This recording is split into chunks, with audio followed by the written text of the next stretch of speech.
लो भाई लोग, इंडिया और ऑस्ट्रेलिया का पहला T20 इंटरनेशनल मैच तो वाइट वॉश हो गया, नो रिजल्ट हो गया। 9 एक ओवर 9.4 टू बी एग्जैक्ट खेले गए पहली इनिंग के, लेकिन उसके बाद वो लाइट रेन ने ना गिर सारे मैच का मजा किरकिरा कर दिया। And it was kind of मतलब एक्सपेक्टेड एज वेल।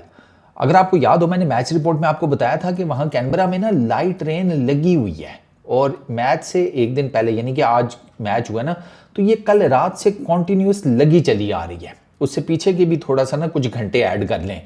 लेकिन अब जब मैंने वो मैच रिपोर्ट की थी तब फॉरकास्ट में ये था कि मैच शुरू होने के बाद जो है ना कुछ 3-4 घंटे वो क्लियर मतला दिखा रहा था। मतलब क्लियर से मुराद यह कि बादल थे, बारिश एक्सपेक्टेड नहीं थी। लेकिन अब बस फिर अब नेचर को कौन कुछ कह सकता है। वो बारिश जो अनएक्सपेक्टेड थी, या समहाउ दी अदर आप कह लें कि पार्शियली एक्सपेक्टेड थी, उसने गेम जनाब उड़ा कर उधर मारी है। बीच में वो आ रहे हैं जा रहे हैं, और उसका मैं देख रहा था कि जो टीम इंडिया की बैटिंग थी ना उसको ज़्यादा डैमेज हो रहा था ये जो बारिश वगैरह हो रही थी, क्योंकि वो मोमेंटम जो है ना गेम में 9.4 ओवर्स हुए थे, तो उसमें एट दी एंड मोमेंटम जो है वो इंडिया ने रीबिल्ड करना शुरू कर दिया था। यानी कि वो मार धाड़ शुरू आ गई थी, जिसकी मिसाल मैं आपको ये बता देता हूँ कि जब बारिश हुई है और जिसके बाद मैच दोबारा कंटिन्यू नहीं हो सका, तो उससे पहले की जो 4 गेंदें हैं जो टीम इंडिया ने खेली हैं, उस पे टीम इंडिया ने 21 रन बनाए थे, 2 छक्के 2 चौके और 1 वाइड का। तो उससे आप अंदाज़ा लगा लें कि वो जो था ना कि भाई पहले 20 ओवर का मैच था, फिर बारिश हुई, डिले हो गया, 18 ओवर्स का मैच हो गया, ओके फिर बारिश हो गई, फिर उसके बाद तो बिल्कुल ही कैंसिल हो गया। लेकिन उससे पहले अगर ये 18 ओवर्स का भी हो जाता तो टीम इंडिया ने जिस तरीके से मोमेंटम बिल्डअप करना शुरू किया था, तो वो 170 80 इवन उससे ज़्यादा भी वो टारगेट कर सकते थे, क्योंकि 18 ओवर्स में अगर आप 10 के भी उससे जाएं तो ये 180 बनता है। तो टीम इंडिया का स्कोर 9.4 ओवर्स में 97 फॉर 1 था। ठीक है, तो चलो अब ये तो चीज़ें फिर with the passage of time with game, अब इन चीज़ों के ऊपर कुदरत के ऊपर किसका भाई जोर चलता है, जो साफ सी बात है। अब टीम इंडिया ने जनाब ऑस्ट्रेलिया ने टॉस जीता, उन्होंने कहा भैया हम पहले बैटिंग करेंगे। उनको था कि हम चेजिंग चूजिंग में चले जाएंगे। अभिषेक शर्मा 19 किए जनाब 14 गेंदों के ऊपर, और 4 चौके मारे, कट, ठीक है, ड्राइव, पुल, वो शॉटें उसकी सारी हैं। इवेंचुअली वो बॉडी से अवे खेलते हुए मिड ऑफ के ऊपर ही कैच आउट हुआ। लेकिन मैं ना एक चीज़ उसकी नोट कर रहा था, और वो सिंपल ये है कि यार सारी दुनिया कहती है कि टांग आनी चाहिए, बाहर को निकलनी चाहिए, फ्रंट फुट ऐसे, दिस बैक फुट ऐसा, ये वो लटरम पटरम। यार ये अवे फ्रॉम द बॉडी खेलता है, टांगे हिलाए बगैर, और मिडल करता है गेंद को। टेक्निकली जो क्रिकेट की टेक्स्ट बुक है उसके मुताबिक इसको 76 पढ़ने चाहिए कि ये कौन सी शॉट है कि टांग नहीं निकल रही, खड़े खड़े मार रहे हो।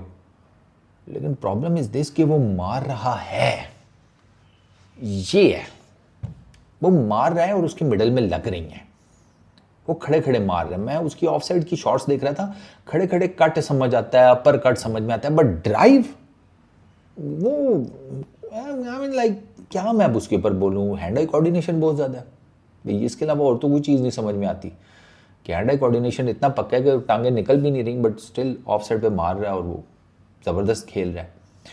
और शुभमन गिल 37 20 बॉल्स के ऊपर 4 चौके 1 छक्का। छक्का इसने बड़ा ज़बरदस्त मारा, वो उनके लेफ्ट आर्म स्पिनर को, क्या नाम था उसका, कोहनमैन, तो उसको बड़ा ज़बरदस्त छक्का मारा। 39 सूर्या कुमार यादव ने किया 24 बॉल्स के ऊपर 3 चौके 2 छक्के। सूर्या ने वही जिस तरीके से वो मारता है छक्के उसके, वो मतलब डाउन द लेग साइड, आपको पता ही है जिस किस्म के वो शॉट्स खेलता है। तो टीम इंडिया जो है ना उसने अच्छा, जिसे कहते हैं ना, मोमेंटम गेन किया हुआ था। अब जैसे ये जिस ओवर की मैं बात कर रहा हूँ उसमें ऑलरेडी 15 रन आ चुके थे एलएस की 4 गेंदों के ऊपर। उससे पिछले ओवर में टीम इंडिया ने 12 रन का लगाया, फिर पीछे 8 ओवर 7 10, ठीक है, उसके बाद 10, फिर वो बीच में डिले आ गया 7, ठीक है, 10 रन, अच्छा देन 9, फिर 9, तो वो 5 7 8 9 इस तरह करके ना वो ओवर्स चल रहे थे टीम इंडिया के लिए। लेकिन जो फिर उनको पता लग गया कि चूँकि यार अब विकटें हाथ में हैं, 10 over, half the stage is almost there, तो फिर उन्होंने ना जब वो गियर लगाया तो बारिश ने कहा नहीं। अब पावर प्ले टीम इंडिया का 53 रन का था, ठीक है, यानी कि तकरीबन 9 रन पर ओवर का पावर प्ले उन्होंने लगाया। उसके बाद मिडल ओवर्स में देवर गोइंग 44। अब मिडल ओवर्स में आप देखें ना, तो मिडल ओवर्स में सर 7वां 8वां 2 ओवर ये, 9वां 3, ठीक है, तो 18 बॉलें ये हो गई, 4 22 गेंदें, 22 गेंदों के ऊपर 44 रन मिडल ओवर्स में, 22 गेंदों के ऊपर 44 रन, 200 का स्ट्राइक रेट। तो वो जिसे कहते हैं ना, टीम इंडिया ने वो उठाना शुरू किया था जिसे कहते हैं गेम को मिडल ओवर्स में, कि विकेटें हाथ में हैं, मार धाड़ करनी शुरू करते हैं, लेकिन बारिश हो गई। चलो कोई नहीं, 4 मैच और हैं, अब बारिश के बारे क्या किया जा सकता है, but overall it's a good start for team India.